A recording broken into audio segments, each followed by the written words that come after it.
If you've ever had one too many black Zambuca on a Friday night, and now the smell of them makes you turn green, we need to talk. Ooh.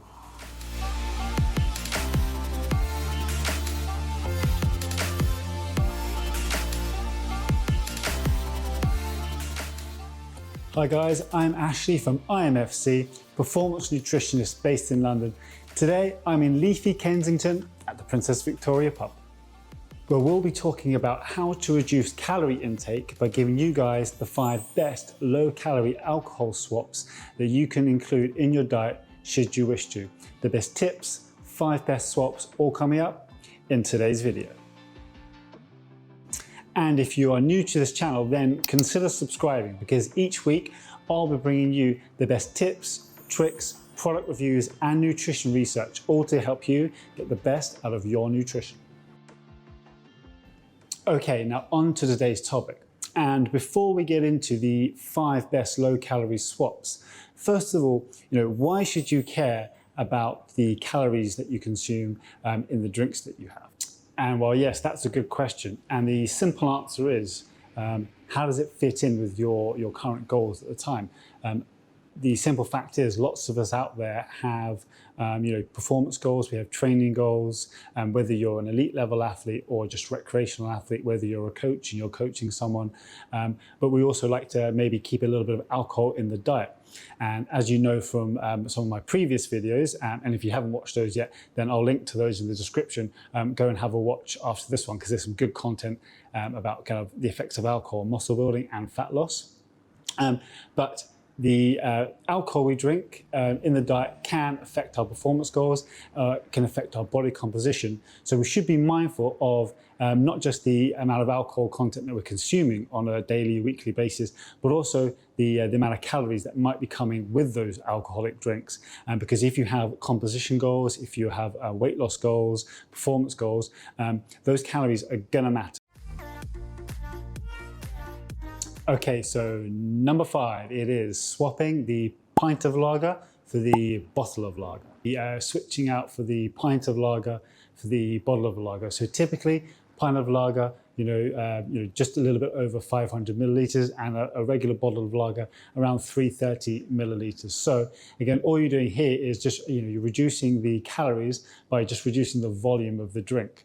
Okay, so if you're having a pint of lager, switching out for a bottle of beer, again, it's just going to reduce the calories just because the amount of drink is lower. Still kind of similar amounts of alcohol depending on the type of beer you're drinking, type of bottle you're drinking. But again, switching from a pint down to a bottle, just going to save a few calories. If you're drinking a couple of beers, it's only saving a few, but over the course of a week, month, year, you're really reducing a bit of calories there. So that's my number 5. Okay, number 4, and this is swapping the spirit and mixer for a spirit and diet mixer. Okay, number 4, switching out the spirit and mixer for the spirit and diet mixer. Again, same volume of alcohol. So again, you're going to get intoxicated if you drink too many. But switching from a lower calorie mixer, again, if you're having a couple of an evening, saving a little bit of calories, again, multiply that by the week, the month, over the course of the year, and you're just reducing the calorie content there a little bit. Again, drink responsibly though, because it's still easy to get intoxicated on these things. Again, just be mindful of that. Okay, number 3, and this is swapping the large glass of sweet red wine for a small glass of dry white wine. And number 3 there, so switching out a large glass of sweet red wine for a small glass of dry white wine.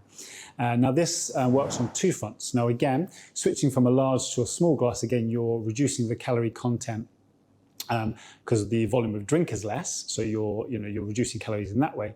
But also, depending on brand, some sweet red wines can contain a high volume of alcohol, high amount of alcohol, and a higher amount of calories because of the sweetness of the wine versus a kind of a drier white wine. So it works on 2 fronts. You're going to reduce the volume of drink, so reducing the calories because there's less drink, but also there's a lower percentage of alcohol sometimes in the drier white wines. So again, you're going to reduce the volume of alcohol. So again, it works on 2 fronts there, but again, you can still easily get intoxicated on dry white wine. Yeah, of course. Number 2, and that's swapping a cocktail for a single spirit and diet mixer. And my number 2 is switching out those cocktails again for a spirit and diet mixer. Now, again, with cocktails, they're often, sometimes a mixture of 2 or 3 cocktails, or even more in some cases. And also with the mixers, you usually get a sweet mixer, sweet and sour mixer. Now again, why is that an issue? Well, if you don't really care about that, then it's not an issue necessarily. But if you're managing energy balance, managing your weight, performance goals, once you start adding in multiple alcohols, again, you've got the volume of the drink is going up, and obviously the calories of the drink going up from that alcohol. But also if you're mixing in, multiple mixers, juices and stuff like that, you're going to get the extra calories in that way. So very, very easy for cocktails to get very, very calorific if you're not careful. So by switching out a cocktail for a single spirit and mixer, single spirit and diet mixer, again, you're just reducing the total amount of alcohol a little bit, and also reducing those potential calories. So very, very good trick. If you're someone that enjoys the cocktail, I'm sorry, but if you've got fitness goals, it might be better just to switch over to those spirits and diet mixers. Is probably going to help you a little bit better. And number 1, which is my top tip, is swapping the bottle of lager for a bottle of non-alcoholic lager. And my number 1 was, switching out the bottle of lager for the non-alcoholic. Now, a bit of a cheat, this last one, because it's a non-alcoholic drink, and this is, low alcohol swaps. But again, for anyone that's tried non-alcoholic beer, you may like them, you may not like them. But some people just enjoy, being in that social situation and feeling like they're having a drink, and maybe not necessarily care about actually, having the alcohol. So the non-alcoholic beers can be very, very effective. And I use this for myself if I'm really trying to dial in my nutrition, if I've got something coming up.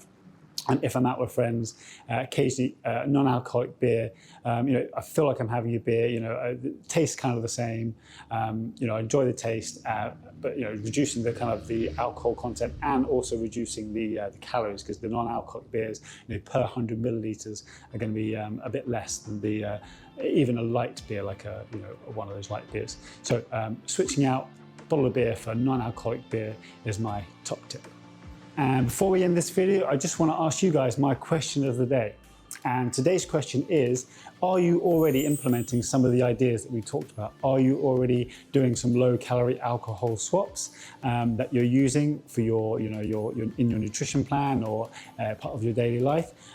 Go ahead, drop a message in the comments. Let me know which one you're doing, whether it's swapping the light beer for a non-alcoholic beer, or a spirit and mixer for a spirit and diet mixer. How's that been working for you? Let me know in the comments, and let other people know that you're doing it, or if you're doing it and how it's working. Just so other people know, how to use it, how to do it, and if it works. Okay, so there you have it. Low-calorie alcohol swaps can be a very, very effective tool to use should you wish to include some alcohol in your diet, have that little bit of flexibility, but still be able to kind of have some performance goals, have some fitness goals, have some weight management goals. Just remember that, of course, drink responsibly. It's still alcohol at the end of the day.